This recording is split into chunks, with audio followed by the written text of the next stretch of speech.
Did you read the book beforehand? Were you forced to read it in school? Was it one of those? I read it before filming.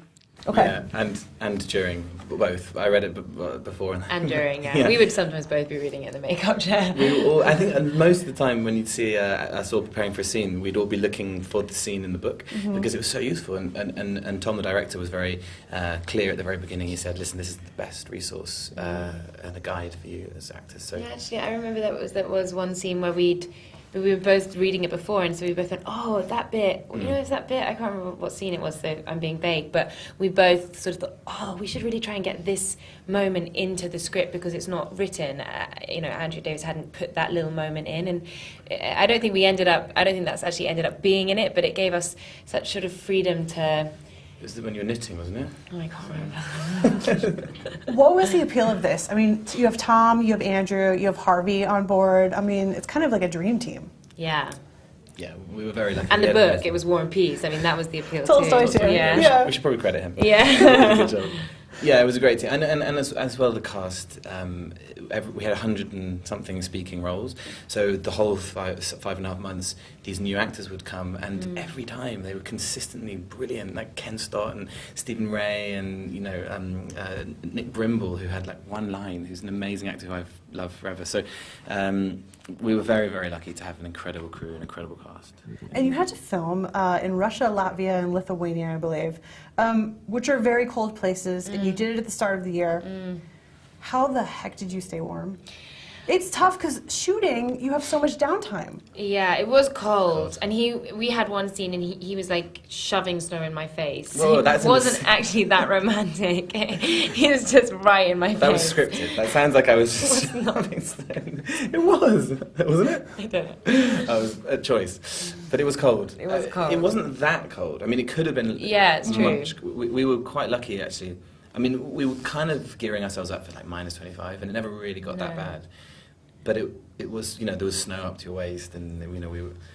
And it was when we returned to Russia in the summer at the end of the shoot. It was the white nights, and it was this beautiful balmy evenings that never ended because the sky stayed this beautiful like midnight blue. And amazing. Wow.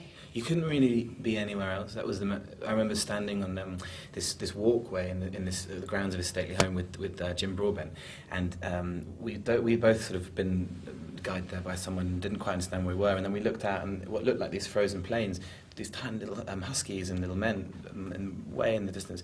We realised that they were ice fishermen and that we were standing on a frozen lake, and neither of us had even realised this. And Jim Broadbent, who has worked everywhere with everyone, even he was like, wow, this is I'm lost for words. And you know, you realise that was the beauty of where we filmed the locations. You couldn't be anywhere but Russia. That's so great. We filmed in Catherine's Palace as well, which is where the South Balls really happened, and we were dancing with a Russian orchestra and gold walls and mirrors, and it felt like we were literally going back in time. And as an actor, that's a gift, you know. If we kind of as a human, that's a gift. Yeah, as a human, as anyone. I mean, it was like. Usually you would see those rooms with red ropes and on a tour, and we got to actually exist in these rooms, and it was just magical. I've got to see the first of the 4 parts that because they're doing it in 4 parts out here, and they're doing it a little differently in the UK. So much happens. Did you know the story before going into it, before you read it? Had you heard about what happens in the book? No. and actually Lily and I think most of the cast didn't watch the other adaptations. Well, it came out before you were born. It did. It did. But also, I mean, I had Audrey Hepburn play Natasha, and I think if I had read that, I would never have ever been able to even turn up on set because I would have been too intimidated. And so... But I think when we all read it, that was what struck us the most, is that it's so modern and so easy to read. It's such a page-turner. What's so modern about it for you guys?